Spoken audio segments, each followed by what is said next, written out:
Welcome to this journey through one of the most chilling cases ever to emerge from the Appalachian highlands, a story so disturbing that it was deliberately erased from official records. Tell us where you're watching from now, because this story will move you in a way few other accounts can, forcing you to confront the darkest corners of human nature and the secrets communities choose to bury. We're about to delve into a mystery that haunted the mountains of eastern Kentucky for nearly 3 years, where two 18-year-old twin sisters defied all comprehension of morality and left a legacy so dark that historians, sheriffs, and even their own community made a silent pact to forget their names. Ruth and Ruby, two sides of the same coin, two faces of the same nightmare. It was the year 1934. The Great Depression had sunk its teeth deep into America's throat. Across the nation, bread lines stretched around city blocks, banks collapsed like dominoes, and desperation wore the face of every man, woman, and child. But in the remote hollows of eastern Kentucky, in the tangled wilderness where the Cumberland Mountains rose like ancient sentinels against the sky, the Depression was merely another layer of hardship added to generations of isolation and struggle. This was 1934, the year John Dillinger was gunned down outside a Chicago theater, the year Bonnie and Clyde met their violent end on a Louisiana highway, the year the Dust Bowl turned the Great Plains into an apocalyptic wasteland. Violence and tragedy had become the nation's daily bread. But even against this backdrop of national suffering, what transpired in the mountains of Harlan County would stand apart. A darkness so complete it seemed to absorb light itself. The Cumberland Mountains in those days were not merely a backdrop, but a presence. Living, breathing, watching. These were old mountains, worn down by millennia into rounded peaks and deep shadowed valleys, where sunlight penetrated only at noon, and even then as if filtered through layers of ancient memory. The forests grew thick here, a tangled web of oak, hickory, and pine that had witnessed centuries of human struggle and remained utterly indifferent. Harlan County, Kentucky. They called it Bloody Harlan for good reason. Coal mine wars had turned these mountains into battlegrounds where company gunmen and union organizers traded bullets like currency. But the violence of labor disputes was open, public, understood. What we're concerned with today occurred in the spaces between, in the forgotten hollows where no roads reached, where families lived by rules older than the Constitution, where the outside world existed only as rumor and distant thunder. There, between mist-covered peaks and creek beds that ran black with coal runoff, communities survived virtually isolated from the rest of civilization, connected only by footpaths that became impassable rivers of mud during the endless months of rain. The nearest town, if you could call it that, was Cranks Creek, population maybe 300 souls, a collection of weathered buildings clustered around a general store, a church, and a sheriff's station that served a territory of over 200 square miles. In this landscape, in a hollow so remote it appeared on no official maps, stood the Mackenzie cabin. Samuel and Dorothea Mackenzie had carved their existence from these unforgiving mountains with the same grim determination their ancestors had brought from Scotland 3 generations prior. The cabin sat on the banks of what locals called Whisper Creek, named not for the gentle sound of water but for the way wind moved through the surrounding pines, creating a sound like voices speaking in a language just beyond comprehension. The cabin itself was typical of the region, rough-hewn logs chinked with mud and moss, a stone chimney that leaked smoke into the interior on windy days, oiled paper covering windows too small to let in adequate light. 2 rooms total, a vegetable garden that struggled in the rocky soil, a chicken coop, a smokehouse. Survival, not comfort, was the architecture's only consideration. Samuel worked the coal when there was work. Dorothea tended the garden, preserved what food they could coax from the land, and bore the weight of mountain life with the stoic silence expected of women in her position. They had 5 children. 3 boys who worked the mines as soon as they turned 12. A daughter who married at 14 and moved 2 hollows over. And the twins. Ruth and Ruby Mackenzie were born on a February night in 1916 during the worst blizzard the mountains had seen in 30 years. The midwife who attended their birth, old Mrs. Calloway, who delivered half the babies in 3 counties, would later tell anyone who'd listen that she knew immediately something was wrong. Not wrong with the bodies, which were healthy and pink and squalling. Wrong with the souls, their eyes, she would say, rocking in her chair on the porch of the general store, speaking to those who remembered the time before the silence descended. Newborns don't focus, you understand. They look at nothing, at everything. But these two looked right through you, like they could see something the rest of us couldn't. Or maybe like there was nothing behind those eyes at all. Just emptiness. The community dismissed her words as superstition. Mountain folk were prone to omens and portents, seeing meaning in the way crows gathered or the patterns of frost on windows. Mrs. Calloway was old, people said. Old and given to fancy. They would remember her words later. When it was far too late, Ruth and Ruby were identical in every physical way. Same black hair that hung straight and thick as a horse's tail. Same pale skin that seemed to reject the sun, remaining ghostly white even in summer. Same sharp features, high cheekbones, narrow noses, thin lips that rarely smiled. Same eyes, the color of slate before a storm, that watched the world with an intensity that made grown men uncomfortable. But there were differences, subtle ones that only their mother claimed to see. Ruth, born first by 7 minutes, was the leader. She spoke first, walked first, made decisions with a certainty that seemed unnatural in a child. Ruby followed, always followed, a shadow cast by her sister's will. Where Ruth went, Ruby would go. What Ruth wanted, Ruby would help obtain. They were not two individuals, but a single consciousness split between two bodies, a phenomenon that fascinated and disturbed their community in equal measure. As children, they played alone. Other kids in the hollow avoided them instinctively, the way animals avoid a predator even before seeing its teeth. When the twins approached, conversation stopped. When they entered the one-room schoolhouse that served the area, when a teacher could be found who'd stay, the other children would shift away, creating an invisible barrier that Ruth and Ruby never attempted to cross. They didn't seem to mind. They had each other, and that appeared to be all they needed or wanted. The first incident occurred when they were 7 years old. A boy named Tommy Parsons, 2 years their senior and cruel in the thoughtless way of children, had taken to taunting them, called them witches, said they had the devil's eyes, threw rocks at them on the path between school and home. For weeks, Ruth and Ruby endured this silently, walking past his jeers without reaction, without visible emotion. Then Tommy disappeared. He vanished on a Tuesday afternoon while walking home from school, a route he'd traveled 1,000 times. Search parties combed the woods for 3 days. They found him on the 4th day at the bottom of a ravine, his neck broken, his body already being reclaimed by the forest. An accident, everyone agreed. The boy had wandered too close to the edge. The ground had given way. Gravity had done the rest. These mountains took children sometimes. It was a tragedy, but not a mystery. Only old Mrs. Calloway, sitting on her porch, rocking slowly, would catch people's eyes and say nothing. But her silence spoke volumes to those who knew how to listen. The twins were 11 when their father disappeared into a collapsed mine shaft, leaving Dorothea to manage the family alone. Their brothers, now in their late teens, took over as providers, working longer hours in increasingly dangerous conditions. Their sister visited less and less, her husband not wanting her around the twins for reasons he couldn't articulate but felt deeply. Ruth and Ruby changed after their father's death. Or perhaps they simply stopped pretending to be what they weren't. They grew more insular, speaking to each other in half-sentences and glances, developing a private language of gesture and expression that excluded everyone else. They stopped attending school entirely. No one noticed, no one cared. Education was a luxury in these mountains. Survival the only curriculum that mattered. They spent their days roaming the forest, disappearing for hours into the tangled wilderness, returning at dusk with mud on their boots and secrets in their eyes. Dorothea, worn down by grief and exhaustion, asked no questions. In truth, she seemed relieved when her daughters were gone, as if their presence cast a shadow over the cabin that lifted only in their absence. The hollow whispered about them. Speculation grew like moss in the damp mountain air.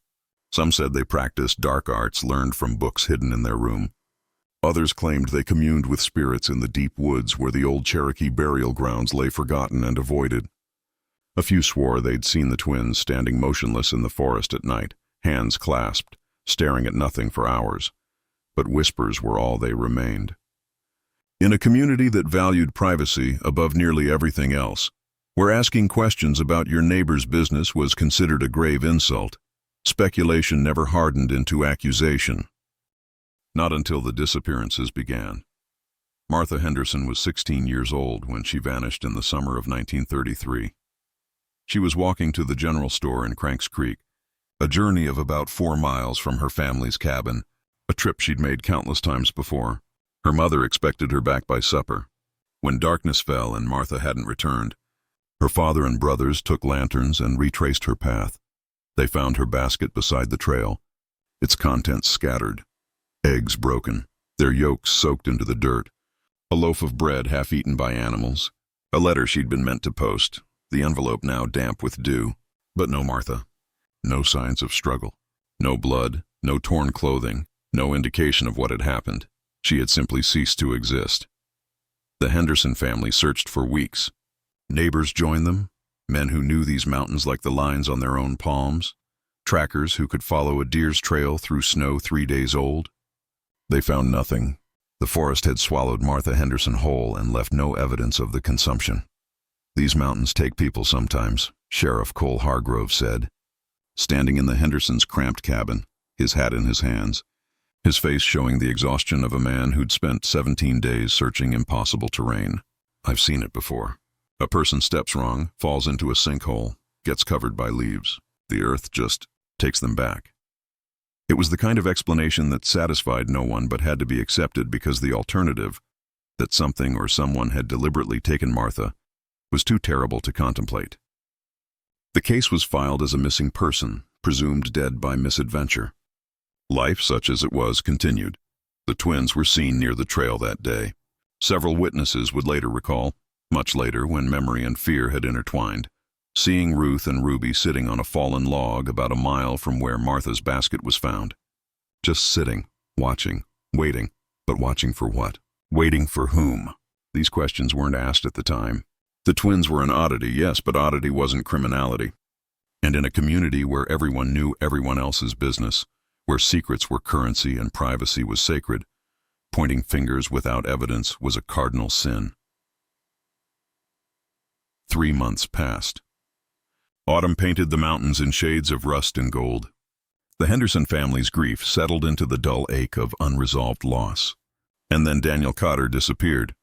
Daniel was 22, a coal miner, strong as an ox and twice as stubborn.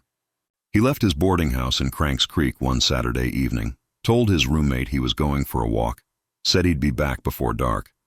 He never arrived. His body was found 6 days later by a hunting party, wedged in a narrow crevice in the limestone cliffs about 3 miles north of town. The location was peculiar. The crevice was in an area rarely traveled, accessible only by scrambling up a steep incline covered in loose shale. What reason could Daniel possibly have had to climb there? The body showed no signs of violence. No bullet holes, no knife wounds, no blunt force trauma. The county coroner, Dr. Marcus Webb, a man who'd seen enough death in these mountains to fill several lifetimes, ruled it an accidental death. Daniel had climbed the cliff for unknown reasons, become trapped in the crevice, and died of exposure and dehydration. But Dr. Webb noted something strange in his report, a detail that would only gain significance later. Daniel's fingernails were broken and bloody, suggesting he'd clawed at something desperately. The skin on his palms showed abrasions consistent with trying to grip smooth stone. His throat showed signs of severe strain, as if he'd been screaming for extended periods. That boy died terrified, Dr. Webb told Sheriff Hargrove over whiskey in the back room of the general store. "I've seen men die in cave-ins, seen them die in mine explosions, seen them die slow from the black lung. I know what fear looks like on a corpse." Daniel Cotter died screaming for help that never came. Maybe he was calling out while he was stuck, Hargrove suggested, but his tone carried no conviction. "For 6 days? Without water?" Dr. Webb shook his head. "Cole, that boy should have died after 3 days, 4 at most. His body showed signs of exposure that lasted nearly a week. How does a man survive that long in a crevice without water? And why, if he was conscious and aware, didn't anyone hear him? That cliff isn't so remote that screaming wouldn't carry to someone." The sheriff had no answers. He added Daniel Cotter to his files with a growing sense of unease that had no specific target, just a general feeling that something was profoundly wrong in his county. The twins had been seen in the area. A farmer reported seeing them walking along the base of the cliffs the day before Daniel's body was discovered. When Hargrove rode out to the Mackenzie cabin to ask routine questions, Dorothea met him at the door, her face haggard, her eyes holding the desperate hope of someone drowning who spots a distant shore. "Are they in trouble, Sheriff?" she asked, her voice barely a whisper. "No, ma'am. Just asking around, seeing if anyone saw or heard anything unusual." "They're not right," Dorothea said suddenly, the words escaping as if they'd been held back for years. "My girls, there's something not right about them. Always has been. Samuel knew it. I knew it. We didn't know what to do about it." "Not right how, Mrs. Mackenzie?" But Dorothea had already retreated, both physically and emotionally, stepping back into the cabin's dark interior and shutting the door, leaving the sheriff standing alone in the yard while chickens pecked at the dirt and somewhere in the distance. A crow cawed 3 times and fell silent. Winter came hard that year. Snow fell early and stayed late, burying the mountains under a white shroud that muffled sound and made travel treacherous.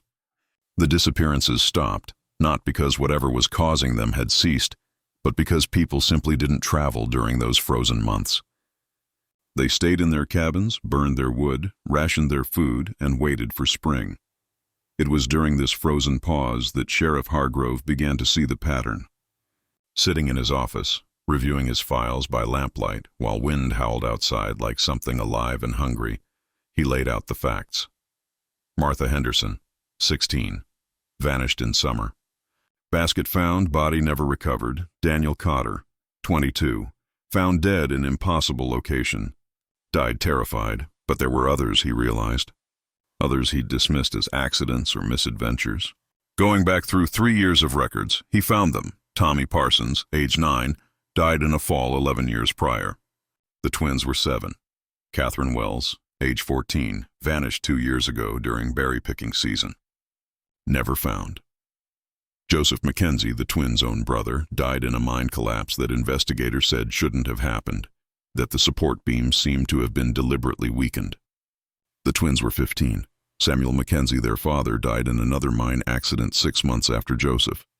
The twins were 15. Michael Brennan, age 19, found drowned in a creek that was only knee-deep, his lungs full of water that forensics suggested had entered them while he was already unconscious. The twins were 16. 7 deaths or disappearances in 11 years.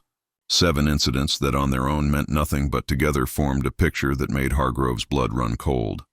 And in each case, witnesses had reported, always later, always with the haziness of half-remembered detail, seeing the twins nearby. Never doing anything suspicious, just present, watching. "They're 18 now," Hargrove muttered to himself, spreading the files across his desk, looking for connections he knew were there but couldn't quite grasp. Martha disappeared 6 months after their 18th birthday. Daniel a few months after that. He needed more than suspicions. He needed evidence. He needed something that would justify riding out to that remote cabin and bringing those girls in for questioning.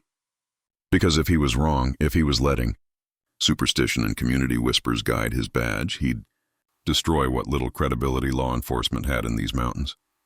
But if he was right, then 2 18-year-old girls had been killing people for over a decade, and no one had seen it because no one had wanted to see it. Spring arrived in April of 1934, bringing with it the smell of wet earth and new growth and, hidden beneath these seasonal scents, the unmistakable odor of death. A family of travelers passing through the area, a husband, wife, and young son making their way to family in Virginia, complained to the sheriff about a terrible smell coming from a hillside about 2 miles southeast of Cranks Creek. Hargrove, accompanied by his deputy Frank Morrison and Dr. Webb, rode out to investigate. They found the source quickly.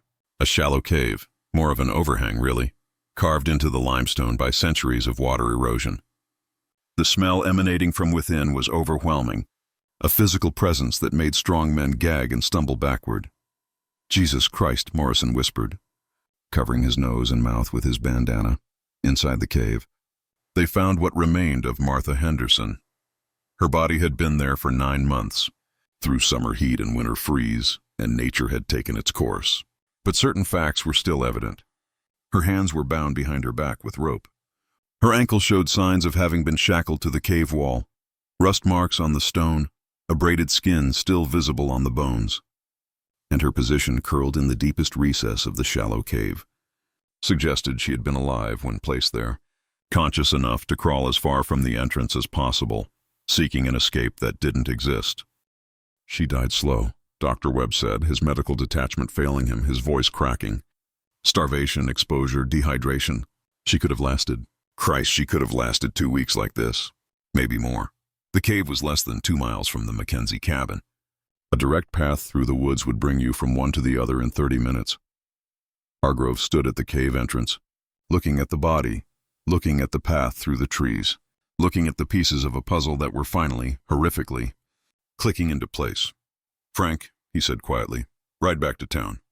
Get Samuel Brooks and his boys. Tell them to bring rifles. We're going to need to ask the Mackenzie twins some very serious questions." "You think they did this?" Morrison's face was pale. "I think," Hargrove said carefully, "that we've been blind.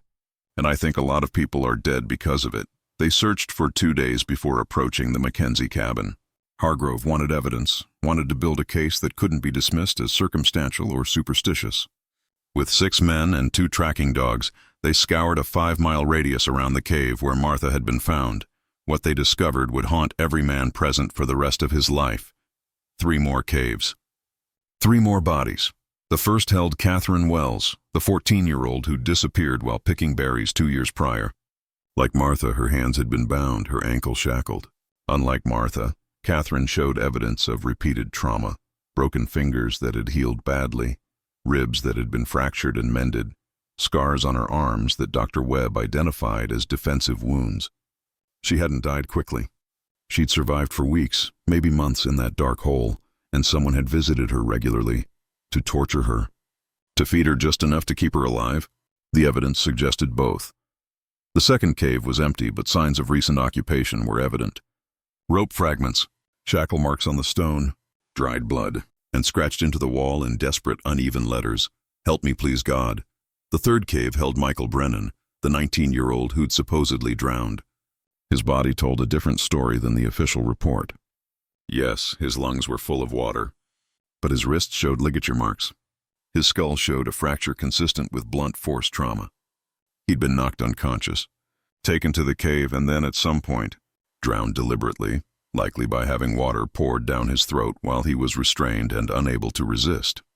"This is a killing ground," Samuel Brooks said. A mountain man who'd tracked game his entire life and had never seen anything like this. Someone's been using these caves as a personal hunting preserve. They found tools hidden in the 4th cave they discovered, this one unused, apparently prepared for the next victim. A wooden box containing rope, iron shackles, a hammer, a knife, and, most chilling, a handwritten list of names. 17 names in total. 7 were crossed out, including Martha Henderson, Daniel Cotter, and Catherine Wells.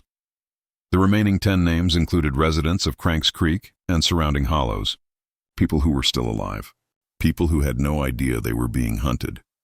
The handwriting was identical in all cases, precise, controlled, almost artistic in its careful formation of letters.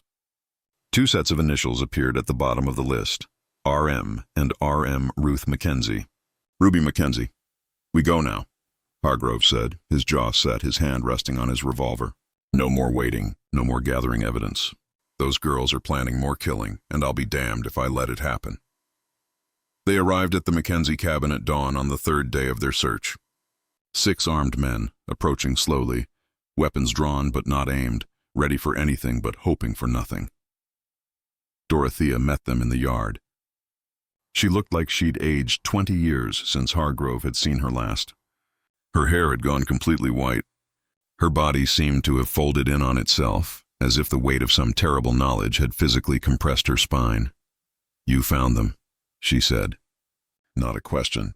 A statement of fact delivered with the flat certainty of the condemned. "Mrs. Mackenzie, we need to speak with Ruth and Ruby. It's urgent. They're not here. Where are they?" "The woods. They went out at first light. They always do." She looked at the armed men, at their grim faces, and something like relief passed across her features. "You know what they've done. We have evidence suggesting your daughters may have been involved in several deaths." "I need to ask you some questions, ma'am." Dorothea laughed, a sound like breaking glass. "Questions? What questions could you possibly have? They're monsters, Sheriff. I birthed them, I raised them, I tried to love them, and they're monsters. Have been since the day they drew breath. Mrs. Mackenzie, you want to know when I knew for certain? When I couldn't deny it anymore, she sat down heavily on the porch step, her hands shaking. It was their 12th birthday. I made them a cake, Lord knows how, with the little we had. But I made them a cake because that's what mothers do. They looked at it like it was the most fascinating thing they'd ever seen.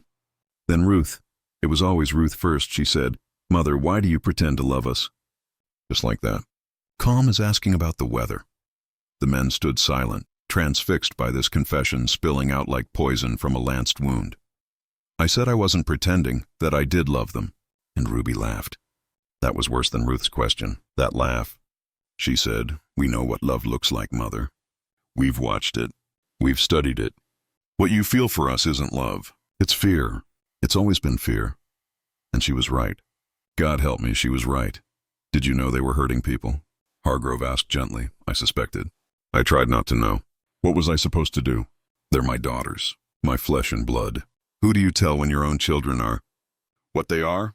Who would believe you? And if they did believe you, what then? You think anyone would have helped? In these mountains we handle our own problems. And did you? Handle the problem? Dorothea looked up at him with eyes that held nothing but exhaustion and defeat. How do you handle monsters that wear your daughters' faces? How do you destroy things that came from your own body? I prayed, Sheriff. I prayed every night that God would take them, would end whatever this was.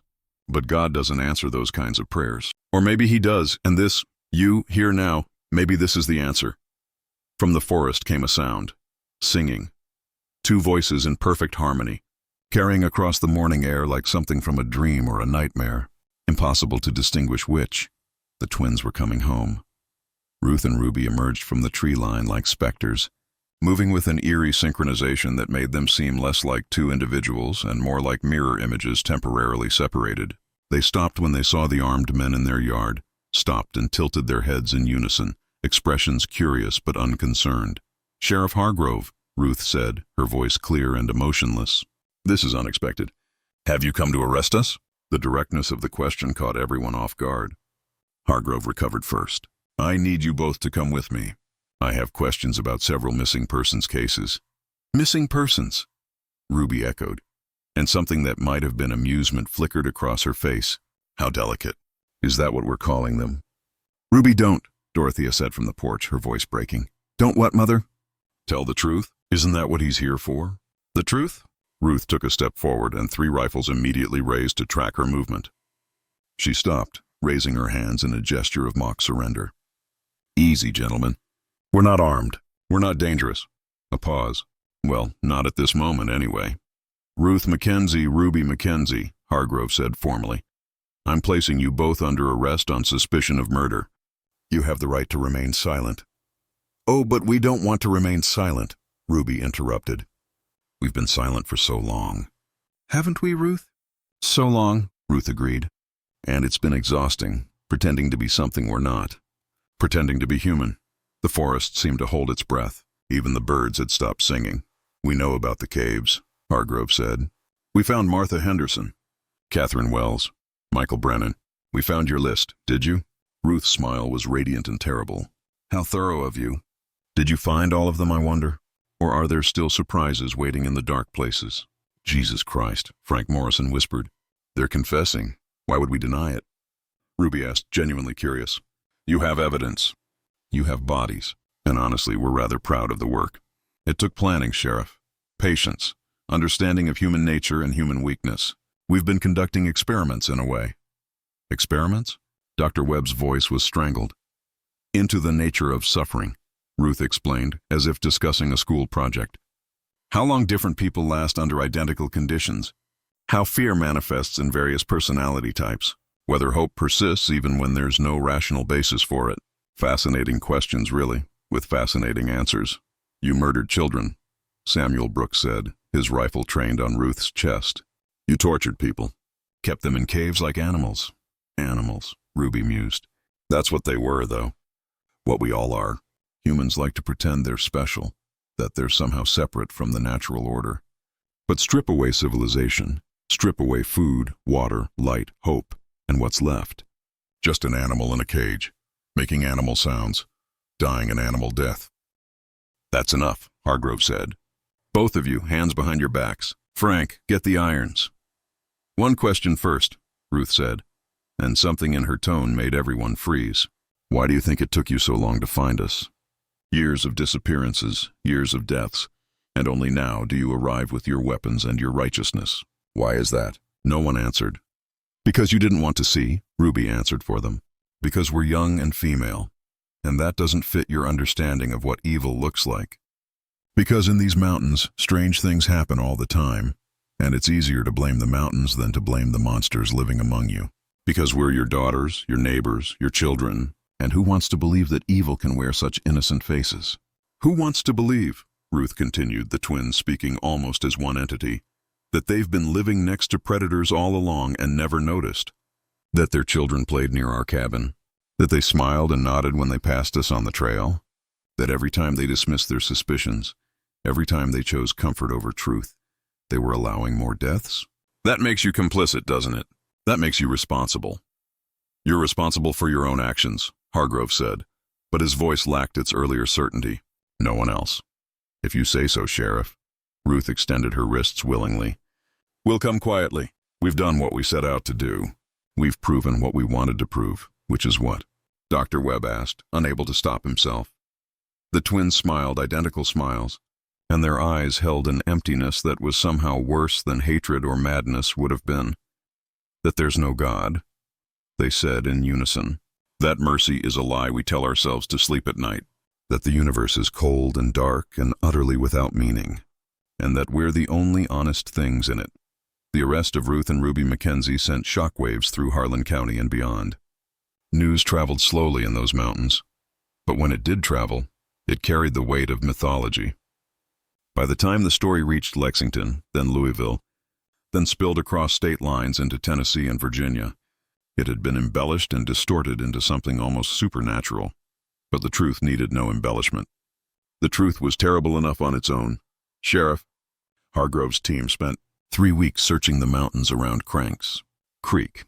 They found 2 more caves containing bodies. One held the remains of a drifter no one had reported missing, a man whose name they never learned. Another contained what was left of Joseph Mackenzie, the twins' brother whose mine accident had clearly been murder, his skull crushed by repeated blows from a rock that was found carefully placed beside his body. In total, 9 confirmed victims. 3 more people from the list were located alive, warned, protected, moved to safety.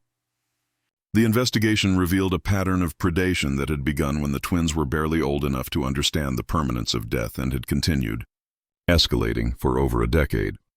Dr. Webb interviewed the twins extensively during their incarceration, attempting to understand the psychology behind their actions.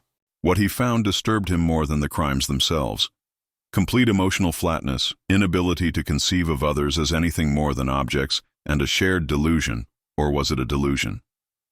That they were conducting important scientific observations on the nature of human suffering. "They're not insane," he told Hargrove after a particularly lengthy interview session. "Not in any legal sense. They understand right from wrong. They simply don't care. They're functioning psychopaths, both of them, and each one reinforces and amplifies the other's worst impulses. Together, they're something I've never encountered in 30 years of medicine. Separately, one might have been controllable, might have hidden their nature well enough to live undetected. But together they gave each other permission." Hargrove finished. "More than that, they gave each other purpose, a shared mission. They believed, truly believed, that they were superior to everyone else, that normal human emotions were weaknesses they'd evolved beyond, and because they had each other, they never had to question that belief. They built an entire worldview based on their mutual pathology. The psychological evaluation would prove crucial in the trial to come, because public sentiment, once it learned the full scope of the crimes, was calling for immediate execution. But the law required process, required proof, required a reckoning that would satisfy both justice and the community's need to understand how this could have happened in their midst. The trial of Ruth and Ruby Mackenzie began on June 18, 1934, in the Harlan County Courthouse, a building that had seen its share of violence during the Coal Wars, but never anything like this. The courtroom was packed beyond capacity, with people standing in the aisles and crowding outside the windows, desperate to glimpse the twins who'd haunted their community for so long. Judge Abraham Thornton presided, a severe man in his 60s with a reputation for fairness and an absolute intolerance for procedural irregularities. The prosecution was led by Commonwealth Attorney Harold Sims, brought in from Frankfurt specifically for this case. The defense consisted of two court-appointed attorneys from Lexington, who'd drawn the short straw and knew they were defending the indefensible. The twins sat side by side at the defense table, dressed in identical simple dresses provided by the county, their hands folded calmly in their laps. Throughout the proceedings, they showed no emotion, not fear, not shame, not even interest. They watched the proceedings with the detached curiosity of scientists observing an experiment. The prosecution's case was overwhelming. Physical evidence linked the twins to each crime scene. The list found in the cave was in their handwriting, verified by comparing it to their school records. Tools found in the caves matched tools missing from the Mackenzie cabin. Rope fibers from the victim's bonds matched rope found in the twins' room, but it was the testimony that truly horrified the courtroom. Dorothea Mackenzie took the stand on the second day, looking diminished and broken, aged beyond her 43 years. Speaking in a voice barely above a whisper, she recounted years of suspicion, of finding strange items hidden in her daughter's room, locks of hair that didn't belong to anyone in the family, newspaper clippings about missing persons, detailed journals describing people's daily routines and vulnerabilities. "I wanted to believe I was wrong," she testified, tears streaming down her face. "They were my daughters. How could I believe my own daughters were capable of such evil?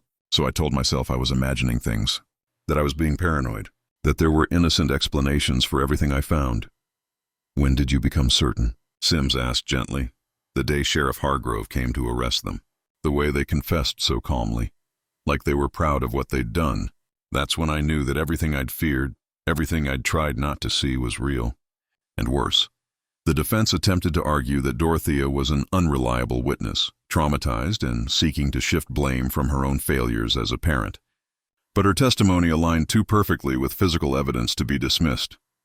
Dr. Webb testified next, presenting his psychological evaluation in clinical terms that nonetheless painted a portrait of profound abnormality.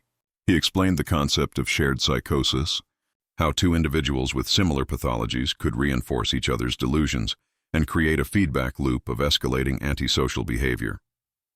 "In my professional opinion," he concluded, "Ruth and Ruby Mackenzie are among the most dangerous individuals I've ever evaluated. They lack fundamental human empathy. They view others as objects to be manipulated and discarded, and they show absolutely no remorse for their actions. More troubling, they exhibit a form of symbiotic psychopathy where each twin's presence amplifies the other's worst tendencies. Separated, they would be dangerous. Together, they are lethal." The defense called no witnesses. What defense could they possibly mount? Instead, they argued for life imprisonment rather than execution, citing the twins' age, just 18, and asking for mercy on behalf of youth, even youth as corrupted as this. On the fourth day of the trial, the prosecution rested its case. Judge Thornton asked if either defendant wished to make a statement before the jury deliberated. The courtroom fell silent as Ruth Mackenzie stood. "Your Honor, may I address the court?" Thornton hesitated, then nodded. "You may, but I warn you that anything you say can and will be used against you." "Everything has already been used against us," Ruth said calmly. She turned to face the packed courtroom, her sister's eyes tracking her movement with perfect synchronization. "You want to understand what we did and why we did it. You want it to make sense in terms you can comprehend, but it won't. It can't." She paused, and in that pause the only sound was the creak of wooden benches and the rasp of anxious breathing. "We're not insane. We're not possessed by demons. We're not victims of abuse or poverty or circumstance. We simply saw the world as it truly is, cruel, meaningless, indifferent, and we decided to embrace that truth rather than hide from it behind comforting lies. Every person we took, we studied. We learned what makes humans cling to hope even when hope is objectively gone. We observed how different people respond to identical circumstances. Some begged, some prayed, some tried to bargain. Some went silent and waited for death with a dignity that almost resembled courage. It was fascinating." "Miss Mackenzie," Judge Thornton interrupted, his voice shaking with barely controlled rage, "you're describing human beings as if they were laboratory specimens. Aren't they?" "Aren't we all?" Ruth's gaze swept the courtroom. You sit here in judgment, but what are you doing except performing your own experiment in social control? You'll condemn us, execute us probably, and tell yourselves you've done justice. But you're just animals enforcing pack hierarchy. There's no difference between you and us except that we're honest about what we are. You're monsters, someone shouted from the gallery. Perhaps, Ruby said, standing to join her sister. It was the first time she'd spoken during the trial. Or perhaps we're just the only ones willing to act on thoughts that everyone has in their darkest moments. You've never wondered what it would feel like to have absolute power over another person? Never imagined what sound someone would make if they were truly afraid? Never felt that small secret thrill when you hear about someone else's suffering? The courtroom erupted in denials and outrage. Judge Thornton's gavel struck like gunshots as he called for order. We all feel it, Ruth continued over the noise. The darkness. The curiosity about forbidden things. The desire to transgress. We just chose not to suppress it. And in doing so, we learned more about human nature in our 18 years than most people learn in a lifetime of willful ignorance. That's enough, Thornton roared. Sit down, both of you. The twins complied, settling back into their chairs with expressions of mild satisfaction, as if they'd accomplished what they set out to do. The jury deliberated for 47 minutes, guilty on all counts. 9 counts of first-degree murder, 3 counts of kidnapping, multiple counts of assault and torture. Judge Thornton scheduled sentencing for 1 week later, though everyone in the courtroom already knew what the sentence would be. In 1934, Kentucky, the crimes the Mackenzie twins had committed carried only one possible punishment: death. The sentencing hearing was brief. Judge Thornton had no interest in prolonging the proceedings or giving the twins another platform for their disturbing philosophy. He read the jury's verdict, noted the heinous nature of the crimes, and pronounced sentence with a voice like iron. Ruth Mackenzie, Ruby Mackenzie, you have been found guilty by a jury of your peers of crimes so reprehensible that they defy adequate description. You have shown no remorse, no humanity, no recognition of the suffering you've caused. You have forfeited your right to live among civilized people. Therefore, it is the judgment of this court that you shall be hanged by the neck until dead, with execution to be carried out at the Eddyville State Penitentiary no later than August 15th, 1934. May God have mercy on your souls, though you showed none to your victims. The twins showed no reaction. They were led from the courtroom in shackles, and as they passed through the door, Ruby turned back and smiled at the assembled crowd, a smile of such serene satisfaction that several spectators would later report nightmares about it for years afterward. The execution date was set for August 10, 1934, at dawn. The state of Kentucky used hanging as its method of execution, and the gallows at Eddyville had been tested and prepared. Ruth and Ruby would hang together, side by side, just as they'd lived and killed. In the 5 weeks between sentencing and execution, the twins received no visitors. Dorothea Mackenzie had returned to her cabin, and according to neighbors, spent her days in silence, staring at the walls, waiting for something, absolution perhaps, or simply death. The twins' surviving brothers wanted nothing to do with them, publicly disowning their sisters and changing their surnames to distance themselves from the infamy. The twins themselves seemed content in their cells. They were kept in isolation, separated by a wall but able to communicate through it. Guards reported hearing them talking through the night, their conversations ranging from philosophical discussions to what sounded like laughter, genuine, delighted laughter as if they were sharing private jokes at the world's expense. A minister visited them twice, attempting to offer spiritual counsel and the possibility of redemption. He left both times shaken, reporting that the twins had engaged him in theological debate with a sophistication that seemed impossible for mountain girls with minimal education. They'd systematically deconstructed every argument for divine mercy, for the soul's existence, for any cosmic meaning whatsoever, and they'd done it with the casual ease of people who'd thought about such things extensively. They're not afraid of death, he told the warden. They welcome it. They see it as the final proof of their philosophy, that existence is ultimately meaningless and that the void awaiting us all is the only truth. I've ministered to condemned men for 20 years, and I've never encountered anything like them. They're not evil in any conventional sense. They're empty, hollow, like they're wearing human skin, but there's nothing human inside. August 10, 1934, dawned gray and cool, with heavy clouds obscuring the sun and a fine mist hanging over the grounds of Eddyville State Penitentiary. The execution was scheduled for 6 a.m., early enough that the summer heat wouldn't affect the proceedings, but late enough that dawn's light would make everything clearly visible. Execution witnesses gathered in the yard: Sheriff Hargrove, Commonwealth Attorney Sims, Dr. Webb, several family members of the victims who'd requested to be present, and a handful of reporters who'd been granted access to document this historic event. No one spoke. The atmosphere was heavy with a sense of grim necessity rather than satisfaction. The gallows stood in the center of the yard, freshly constructed for this double execution. 2 nooses hung side by side, tested with sandbags to ensure they would function properly. The drop had been calculated based on the twins' weight, 120 pounds each, to ensure a quick death by broken neck rather than slow strangulation. At 5:55 a.m., the twins were brought out. They walked calmly, almost serenely, dressed in the plain shifts worn by condemned prisoners. Their hands were bound behind their backs, but they moved in perfect synchronization, their steps matching exactly, as if they were still connected in some fundamental way that transcended physical bonds. They mounted the gallows stairs without assistance, taking their positions beneath the nooses with no sign of fear or resistance. The warden began to read the death warrant, his voice steady but his hands trembling slightly as he held the document. Ruth and Ruby looked at each other, their eyes meeting and holding, communicating something beyond words. Then simultaneously they turned to face the witnesses. "We want to make a final statement," Ruth said. The warden paused. "Protocol allowed for last words." He nodded. "We've been asked repeatedly why we did what we did," Ruby began, her voice carrying clearly in the morning air. "As if there should be a reason that makes sense to you. A trauma we suffered, an illness we contracted, something to explain away what we are. But there is no explanation," Ruth continued. "We were born this way.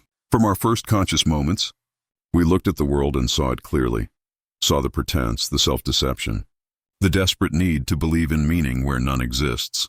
And we decided to act accordingly," Ruby said, "to treat life as the meaningless biological process it is, to explore the boundaries of experience without the artificial constraints of morality." "You call us evil," Ruth said, "but evil implies choice, implies that we could have been otherwise. We couldn't. This is what we are. What we've always been, what we would always be, given 1,000 lifetimes. And in the end," they said together, their voices blending into one eerie harmony, "we regret nothing. We learned what we wanted to learn. We experienced what we wanted to experience. And now we'll experience death, the final mystery, the ultimate truth. And even in dying, we'll have more honesty than any of you will ever achieve in living." Silence followed their words. Then Sheriff Hargrove stepped forward. "Your victims didn't get speeches," he said quietly. "They didn't get to philosophize about their deaths. They died alone and afraid in the dark, and you made sure of that. So forgive me if I don't give a damn about your truth or your honesty. You're just 2 killers, and this is justice." The twins smiled identical smiles. The warden signaled to the executioner. Black hoods were placed over the twins' heads. The nooses were positioned around their necks, adjusted carefully. The crowd of witnesses stood frozen, barely breathing. At exactly 6:03 a.m., the executioner pulled the lever. The trapdoors dropped. The ropes snapped taut. The twins' bodies fell and jerked once, violently, as their necks broke simultaneously. They died instantly together, just as they'd lived. It was over, or so everyone thought. The bodies of Ruth and Ruby Mackenzie were left hanging for the required 30 minutes while the prison physician verified death. Then they were cut down, placed in plain pine coffins, and prepared for burial in the prison cemetery, a small plot reserved for executed criminals who had no one to claim them. Dorothea Mackenzie was contacted but refused to accept the bodies. "They're not my daughters," she wrote in response to the official inquiry. "My daughters died the day they were born. Whatever those things were, they can go into the ground unmarked and unmourned." And so they did. 2 graves in the southwest corner of the prison cemetery, marked only with numbers. Prisoner 3847 and Prisoner 3848. No names. No dates. Nothing to indicate who lay beneath the earth or what they'd done. But the story didn't end there. Stories like this never truly end. They echo forward, creating ripples that disturb the water long after the stone has sunk from sight. The Mackenzie cabin was burned to the ground 3 days after the execution. No one took credit for it, and Sheriff Hargrove didn't investigate. The community had decided that the physical space the twins had occupied needed to be cleansed, erased, returned to the forest from which it had been carved. Within a month, new growth had begun to reclaim the site. Within a year, you couldn't tell a building had ever stood there. Dorothea Mackenzie lived for another 6 months. She was found in her bed one December morning, having died peacefully in her sleep. The official cause was heart failure, but those who'd seen her in her final months knew it was something else, a kind of spiritual exhaustion, a giving up of the will to continue. She was buried next to her husband and her son Joseph, far from her daughters, in a cemetery that overlooked the mountains she'd never left. The caves where the victims had been kept were sealed by order of the county. Their entrances collapsed with dynamite and covered with rock. The locations were deliberately left unmarked on official maps. Some knowledge, the community decided, was better lost than remembered. The case files were sealed by court order in 1936, 2 years after the execution. The official reason was to protect the privacy of the victims' families. The real reason, understood by everyone involved, was that the story of the Mackenzie twins was too disturbing to remain in public record. It was better, they decided, to let it fade into legend, to become one more dark folk tale whispered in the mountains rather than a documented historical fact. And for decades, that's exactly what happened. The story survived only in oral tradition, in the memories of those who'd lived through it, in whispered warnings to children about wandering too far from home. "Remember the Mackenzie twins," parents would say, and need say nothing more. But questions remained. Questions that no amount of sealing records or burning buildings could answer. The list found in the cave had contained 17 names. 9 victims were identified and confirmed. 3 more on the list were people who were still alive when the twins were arrested. But 5 names on that list were never identified. They matched no missing persons reports. No one recognized them. No additional bodies were ever found. Who were they? Did the twins plan to target them in the future? Or were they victims no one had missed? People so isolated or transient that their disappearance created no ripple in the world. The answer died with Ruth and Ruby, one more secret they took to their graves. Dr. Webb continued to research the case for years afterward, publishing a medical paper in 1938 under a pseudonym that examined the phenomenon of shared psychosis without mentioning the Mackenzie twins by name. He theorized that certain rare individuals are born without the neurological capacity for empathy, and that when 2 such individuals form a close bond, particularly identical twins, with their unique psychological connection, they can create a feedback loop that amplifies their most dangerous tendencies while insulating them from social correction. Most psychopaths, he wrote, learn to mask their nature and function in society through mimicry of normal emotional responses. But when 2 psychopaths have only each other as a reference point, they never learn that mask. Instead, they validate each other's worldview and grow increasingly detached from conventional morality. The result is something rare and terrifying, pure predation untempered by any human constraint. But even this clinical explanation couldn't fully account for what the twins had been. Their intelligence, their patience, their ability to plan and execute such elaborate crimes while maintaining a facade of normalcy for years, all of this suggested something beyond simple psychopathy. They'd been something else, something worse. Sheriff Hargrove retired in 1940, haunted by questions he couldn't answer. Chief among them, how many other victims were there? The twins had operated for over a decade, had confessed to studying their victims extensively, had demonstrated sophisticated planning and execution. Was it really plausible that they'd only killed 9 people? In his private papers discovered after his death in 1956, Hargrove had compiled a list of unsolved disappearances in Harlan County and surrounding areas between 1923 and 1934. 23 names total. 23 people who'd vanished without explanation, whose cases had been closed as accidents or misadventures, whose bodies had never been found. How many of those disappearances could be attributed to the twins? The question would never be answered. And then there were the journals. When the Mackenzie cabin was searched thoroughly after the arrest, investigators found a hidden compartment beneath the floorboards of the twins' room.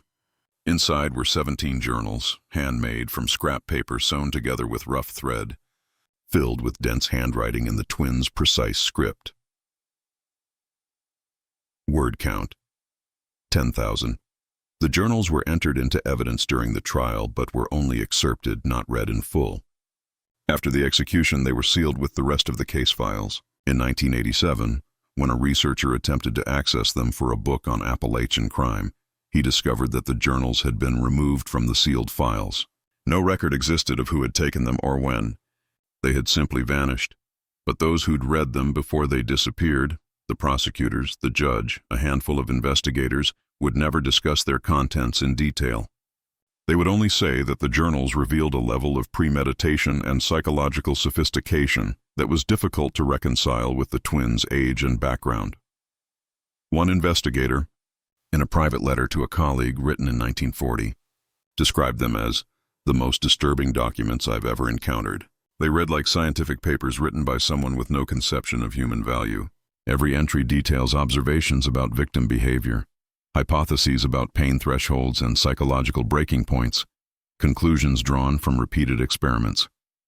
They approached murder the way a biologist approaches dissecting a frog, with clinical detachment and genuine intellectual curiosity. If I didn't know better, I'd think they were written by trained psychologists rather than mountain girls who barely attended school. The journal's disappearance remains unexplained. Some believe they were destroyed by someone who felt they were too dangerous to exist. Others suggest they were taken by a private collector of criminal memorabilia. A few conspiracy theorists claim they were seized by government agencies interested in studying psychopathy for intelligence purposes. Whatever the truth, the journals are gone, and with them, the most detailed window into the minds of Ruth and Ruby Mackenzie. The Mackenzie case left scars that extended far beyond the immediate victims and their families. The entire community of Harlan County was traumatized by the revelation that such evil had existed among them. Undetected for over a decade, parents became paranoid. Children were forbidden from playing in the woods, and an atmosphere of suspicion settled over the hollows that lasted for years. People who'd waved to the twins on mountain paths, who'd nodded politely when passing them in Cranks Creek, who'd dismissed their unsettling presence as mere eccentricity. These people were haunted by their own complicity through inaction. We saw them, one resident told a visiting journalist in 1936, speaking on condition of anonymity. We all saw them and we all knew something wasn't right. But we didn't want to see, didn't want to know. Because knowing would have required action, and action would have meant admitting that monsters could look like your neighbor's children. It was easier to look away. This collective guilt manifested in different ways. Some families moved away entirely, unable to continue living in a place that held such dark memories. Others stayed but never spoke of it, creating a silence around the Mackenzie case that became its own kind of monument, a negative space in the communities. History where horror had occurred but could not be acknowledged. The other victims' families struggled most acutely, knowing how their loved ones had died, slowly, in darkness, calling for help that never came, created a specific kind of grief that normal mourning couldn't address. Several family members required institutionalization for psychological trauma. Others turned to alcohol or religion, seeking escape or meaning in substances and faith. Martha Henderson's mother never recovered. She spent her remaining years insisting that she could hear Martha calling to her from the mountains, that her daughter's spirit was still trapped in that cave, still suffering. She died in 1941, and neighbors reported that her last words were, "I'm coming, Martha. Mother's coming." The Mackenzie case had implications that extended beyond the immediate community. It challenged contemporary understanding of female criminality, of the nature versus nurture debate, and of evil itself. In the 1930s, female serial killers were almost unheard of in American criminal history. Women who killed typically did so for passion or profit, and they rarely killed strangers. The idea that two teenage girls could be predatory serial killers who tortured victims for intellectual curiosity was so far outside conventional understanding that many people simply refused to believe it was possible. Some newspapers at the time suggested the twins must have been under the influence of a male accomplice who was never caught. Others proposed that they'd been possessed by demonic forces or had been practicing black magic learned from Appalachian folk traditions. These explanations were more comfortable than the truth. that evil required no external cause, that it could simply exist, fully formed, in the hearts of individuals who'd never been significantly traumatized or influenced. Modern criminology recognizes the Mackenzie case as one of the earliest documented examples of folie à deux, shared psychosis, resulting in serial murder. It's studied in criminal psychology courses as a case study in how two individuals with psychopathic traits can amplify each other's behavior to catastrophic effect. But even modern analysis struggles to fully explain Ruth and Ruby, their level of sophistication, their ability to mask their nature while simultaneously indulging it, their complete lack of remorse. All of these factors place them in a category of criminals so rare that meaningful study is almost impossible. To this day, the area around what was once the Mackenzie cabin remains avoided by locals. The forest has long since reclaimed the site, but old-timers know where it was, and they don't go there. Not out of superstitious fear, but out of respect for the darkness that occurred there, a kind of memorial through absence. The sealed caves have become the subject of local legend. Some say that if you find them, if you somehow discover their hidden locations despite the lack of maps or markers, you can still hear screaming from within. Others claim to have seen lights moving in the forest at night, twin lights that bob and weave through the trees in perfect synchronization before vanishing. These are just stories, of course. The kind of ghost tales that mountain communities have always told, ways of processing trauma through folklore. But they serve a purpose. They keep the memory alive without requiring explicit discussion. They warn new generations without having to speak the unspeakable. Hikers and tourists who venture into the remote areas of the Cumberland Mountains sometimes report feeling watched, feeling an oppressive presence that makes them want to leave immediately. Park rangers familiar with the Mackenzie history recognize the description. It's the feeling people get when they unknowingly pass near one of the sealed cave sites. When their subconscious picks up on subtle environmental cues that their conscious mind can't articulate, the forest remembers. The mountains remember, and in their silence, they speak volumes about what transpired in their shadows nearly a century ago. In recent years, true crime enthusiasts have occasionally tried to research the Mackenzie case. Drawn by the fragmentary accounts that survive in oral tradition and in the few unsealed documents from the trial, they find almost nothing. The official records remain sealed. The cave's locations are unknown. The people who remember firsthand are nearly all dead. This absence of information has created its own kind of mythology. Some researchers claim there's a deliberate cover-up, that powerful interests have suppressed the true extent of the twins' crimes. Others suggest the case has been exaggerated over time, that Ruth and Ruby were merely troubled girls whose crimes have been inflated into legend. But those who've seen the sealed files, the few academics and law enforcement officials granted special access, uniformly describe being shaken by what they've read. The case is real, they confirm. And if anything, the reality is worse than the legend. In 2003, a forensic team using ground-penetrating radar conducted a survey of the area where the Mackenzie cabin once stood. Hoping to learn more about the property's history, they discovered something unexpected, a series of narrow shafts extending down from the cabin site into the limestone bedrock below, artificial, deliberately constructed, leading to small chambers that could have held a human body in absolute darkness and isolation. The team immediately halted their research and sealed their findings. Some knowledge, they decided, was better left buried. The shafts were filled with concrete, and the site was left to the forest once more. What had those chambers been for? Had the twins kept victims beneath their own cabin, where they could visit them at will while their family moved about overhead, oblivious? The possibility was too horrific to fully investigate, and so it remains one more mystery in a case defined by unanswered questions. At its core, the Mackenzie case forces us to confront uncomfortable questions about the nature of evil and our capacity to recognize it. The twins weren't monsters in any supernatural sense. They were human beings with human intelligence, human bodies, human origins, and yet they committed acts of pure predation without any apparent capacity for empathy or remorse. This creates a philosophical dilemma. If evil can exist so completely in individuals who had no exceptional trauma or influence, what does that say about human nature?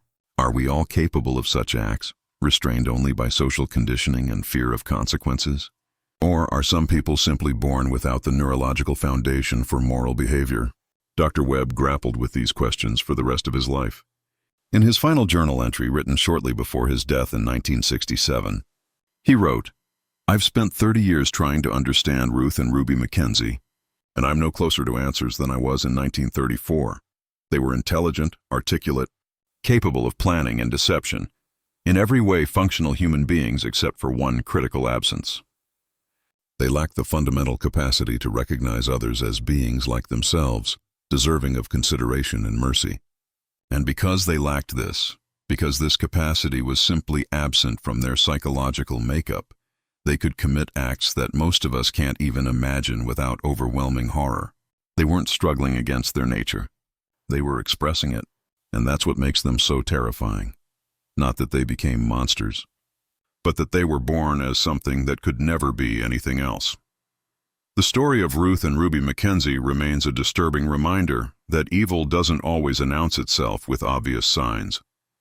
It can wear familiar faces, speak in calm voices, move through our communities undetected while leaving destruction in its wake. The twins existed in plain sight for 18 years, and it took 9 confirmed deaths before anyone truly saw them for what they were. But questions remain, echoing through the decades like whispers in those mountain hollows. How many victims were there really? What happened to the journals that might have answered that question? Why did the twins do what they did? Was it truly meaningless experimentation, or was there some deeper psychological driver they never articulated? And most disturbing of all, could it happen again? Modern psychology suggests that individuals with the twin psychological profile exist in every generation, in every community. Most learn to mask their nature well enough to avoid detection. Some channel their lack of empathy into socially acceptable pursuits, careers that reward ruthlessness, relationships built on manipulation rather than connection. A very few, like Ruth and Ruby, find circumstances that allow their true nature to emerge unconstrained. To this day, in the remote hollows of Harlan County, people still report strange occurrences. Hikers who lose their way and stumble upon sealed cave entrances marked with faded danger signs. Hunters who find clearings in the forest where nothing grows, where the trees seem to lean away from a central point, as if recoiling from something terrible. And on silent nights, when fog rolls through the mountains and the world becomes muffled and strange, people still report seeing them, twin figures standing motionless in the forest, watching, waiting, always together, even in death. These are just stories, of course. The twins died on that August morning in 1934. Their bodies cut down and buried in unmarked graves.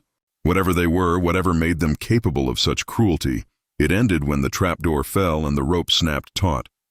Or did it? Because evil like theirs doesn't really die. It echoes forward through time, through the families still grieving, through the community still carrying scars, through the questions that refuse to be answered. The Mackenzie twins are gone, but the darkness they represented, the capacity for human cruelty without limit or remorse, that darkness remains. It's always there, lurking in the spaces between what we want to believe about humanity and what we know to be true, and that's perhaps the most disturbing aspect of their legacy. Not that such evil existed, but that it could exist again.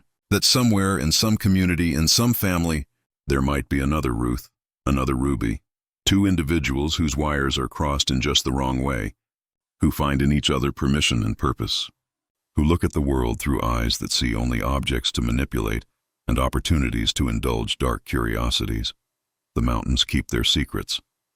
The forest reclaims what humans build, and in the silence between the wind in the pines and the rush of distant water, you can almost hear them still, 2 voices in perfect harmony, singing songs that were never meant for human ears. If this journey through one of Appalachia's darkest mysteries resonated with you, if you find yourself pondering the nature of evil and our collective responsibility to recognize it, then consider subscribing to the Untold Hour. There are many more stories waiting to be told, mysteries buried in time that deserve to be examined with the seriousness and respect they demand.